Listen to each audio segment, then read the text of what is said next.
book, Decade of Fear, Reporting from Terrorism's Gray Zone, recounts her journey for answers into the 9/11 attacks.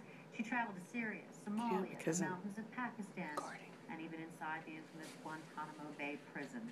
This morning, Michelle Shepard is in our studio to share what she's seen, who she's met, and what she's learned. Quite a journey over the past 10 years for you. It's been a busy 10 years, absolutely. What was the catalyst? I mean, the event happened, you're a journalist, you run off your feet trying to cover the story, and then at some point you decide to start traveling the world and finding out more. Well, that's right. I was like everybody else on 9/11, had no idea what was happening, got down to ground zero that night, and really just sort of stood among the remains and thought, how did this happen? I was a crime reporter at the time and had done a lot of local crime.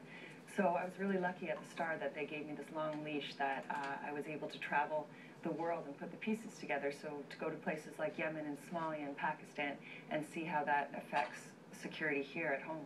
And it's a multifaceted book because there's a number of different stories within the story. Right. And one of them is Ismail. Tell me about Ismail was this amazing teenager that I met 2 years ago in Mogadishu, and he was a victim of the terrorist group Al-Shabaab.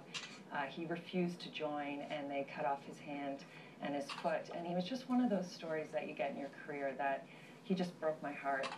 It ended up being a good news story in that we wrote about him. Some amazing Somali Canadians were really touched by his story. They helped him escape from Mogadishu, and he's now a refugee in Norway, and I actually went there with him on this crazy flight, traveling 200 kilometers north of the Arctic Circle for this kid who had never been outside of Somalia.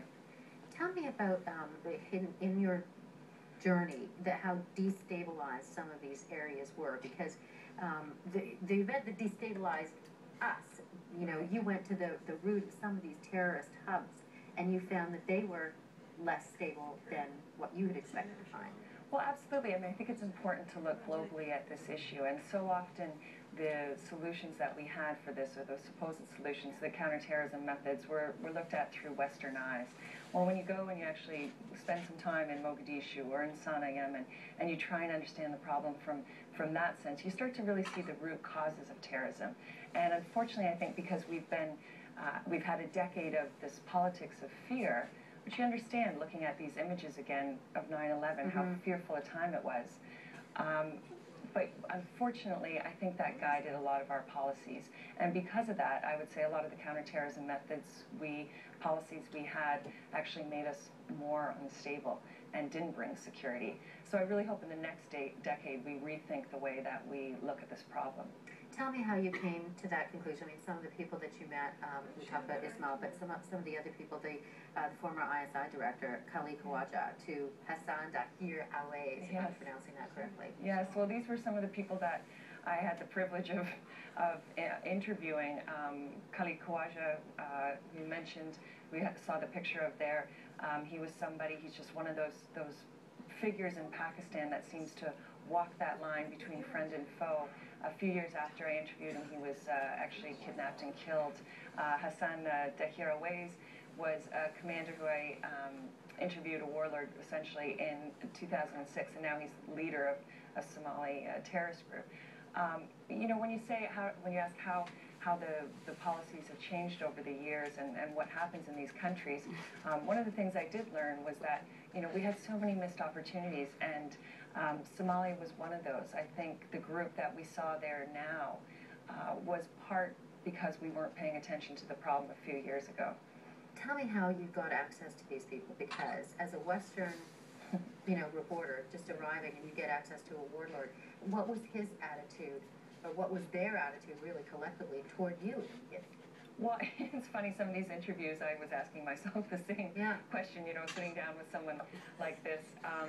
The warlord you mentioned there, who's now the leader of the terrorist group, I mean, he became infatuated with my Blundstone boots for some reason during our interview. Bizarre. And just these bizarre encounters around the world, which are sort of the stories that don't always get in the newspaper that I've tried to put in the book to bring these characters alive. You know, I think probably the easiest answer is everybody who spoke with me wanted to. I mean, they wanted a message that was out. And for me, I mean, my gender was never an issue, which was surprising for what I cover. If anything, I think it's been an asset over the years because I was able to interview so many women that my male colleagues were unfortunately couldn't in these countries. So, you know, I think a lot of opportunities. Star gave me a great opportunity to travel abroad, and, you know, a lot of luck too. And then you had to, well, we get a glimpse of the book, but then the ending had to be rewritten a number of times in the process, right? Oh, that's right. I have most patient publisher, because we actually had to rewrite it 3 times. Started with Ismail, and then just as I was finishing that, the events in Tunisia and Egypt happened. Right. And I said, okay, hang on a second. I went to Yemen for a month, rewrote it then, and if you can believe it, I actually finished that on May 1st. Done, handed it in, and that night Obama announced that bin Laden was killed, so we had to rewrite it one more time. Decade of Fear. Fascinating look into it. Thank you for sharing it with us today. Thanks, Beverly. And now over to Seamus. Thanks, Bev. Well, school is back in